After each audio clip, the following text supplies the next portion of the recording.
What's your impressions of Savannah? You've been here several times before. Yeah, I've been here. I've had a few book signings in this area. So, lovely, beautiful town, beautiful city.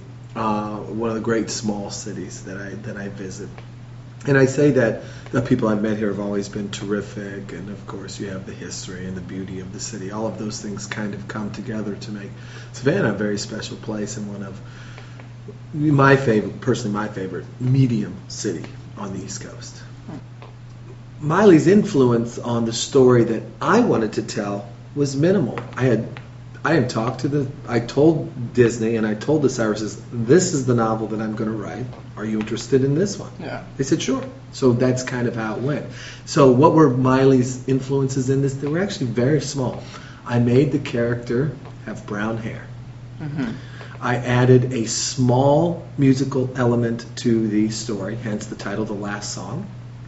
But it's not song or guitar, which is what Miley does. It's piano. And what else? Oh, then I let Miley name the main character. I was in Macon and Atlanta yesterday. Okay. I had 2 signings, and so it's a busy day.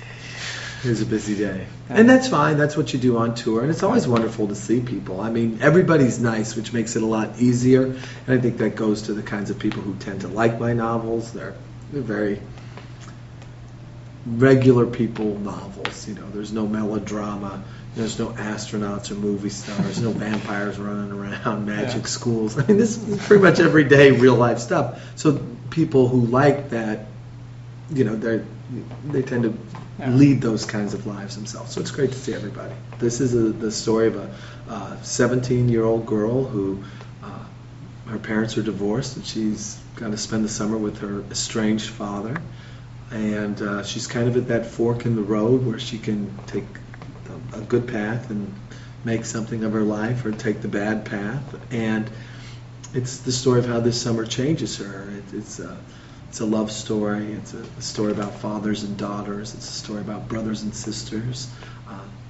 It's a story about redemption, hope, all that good stuff. I promise by the end people will love the novel.